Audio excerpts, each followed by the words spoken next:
திருவள்ளூர் மாவட்டம் பெரியபாளையம் அருகே இறால் பதப்படுத்தும் தொழிற்சாலையில் அமோனியா வாயு கசிந்ததால் 60க்கும் மேற்பட்ட தொழிலாளர்கள் பாதிக்கப்பட்டனர். இந்த கோர விபத்தில் 7 பேர் உயிரிழந்தனர். திருவள்ளூர் மாவட்டம் பெரியபாளையம் அருகே இறால் பதப்படுத்தும் தொழிற்சாலை செயல்பட்டு வருகிறது. இந்த தொழிற்சாலையில் தொழிலாளர்கள் வழக்கம் போல் காலையில் பணியில் ஈடுபட்டு கொண்டிருந்தனர். அப்போது தொழிற்சாலையில் திடீரென அமோனியா வாயு கசிவு ஏற்பட்டுள்ளது. இதனையடுத்து மூச்சு திணறல் ஏற்பட்டு அடுத்தடுத்து 60க்கும் மேற்பட்ட தொழிலாளர்கள் மயங்கி விந்தனர். இந்த சம்பவம் தொடர்பாக மீட்பு குழுவினருக்கு தகவல் தெரிவிக்கப்பட்டது.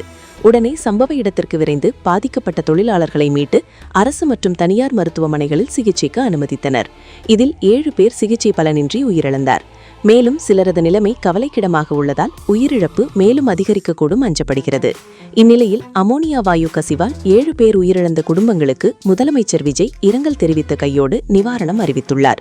இது தொடர்பாக முதல்வர் விஜய் வெளியிட்டுள்ள செய்திக்குறிப்பில், திருவள்ளூர் மாவட்டம் ஊத்துக்கோட்டை வட்டம் பெரியபாளையம் அருகே கன்னிகைப்பேர் கிராமத்தில் இன்று தனியார் மீன் உணவு ஏற்றுமதி தொழிற்சாலையின் உற்பத்தி பிரிவில் எதிர்பாராத விதமாக அமோனியா வாயு கசிவு ஏற்பட்டதில் அங்கு பணியில் இருந்த 64 நபர்கள், 60 பெண்கள், 4 ஆண்கள் பாதிக்கப்பட்டனர்.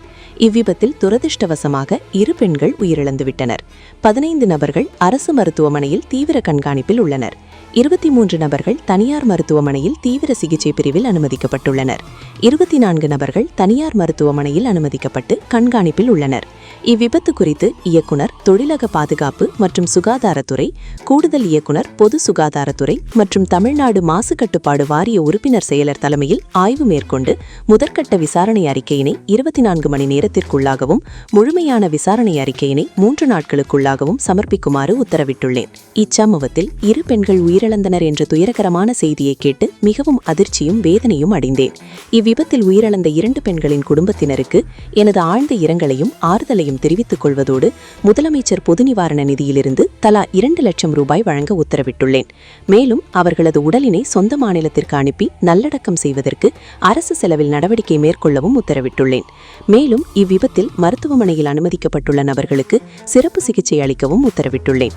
இவ்விபத்தில் உயிரிழந்த மற்றும் பாதிப்படைந்த தொழிலாளர்களுக்கு தொழிலாளர் மாநில ஈட்டுறுதி காப்பீட்டு திட்டம் அல்லது வேலையாள் இழப்பீடு சட்டத்தின் கீழ் உரிய இழப்பீடு வழங்கிட நடவடிக்கை மேற்கொள்ளவும் உத்தரவிட்டுள்ளேன். இனி வருங்காலங்களில் இதுபோன்ற விபத்துக்களை தவிர்க்கும் பொருட்டு பேராபாய தொழிற்சாலைகளை உடனடியாக குழு ஆய்வுகள் மேற்கொள்ளவும் உத்தரவிட்டுள்ளேன். இச்சம்பவம் நடைபெற்ற இடத்திற்கு தகவல் தொழில்நுட்பத்துறை அமைச்சர், சட்டமன்ற உறுப்பினர், மாவட்ட கண்காணிப்பு அலுவலர், மூத்த இந்திய ஆட்சி பணி அலுவலர், மாவட்ட ஆட்சியர் ஆகியோர் இணைந்து நேரடியாக ஆய்வு செய்து தக்க மேல் நடவடிக்கையும் பாதிக்கப்பட்ட குடும்பத்தினருக்கு தேவைப்படும் உதவியினை செய்யுமாறும் அறிவுறுத்தியுள்ளேன் என தெரிவித்துள்ளார்.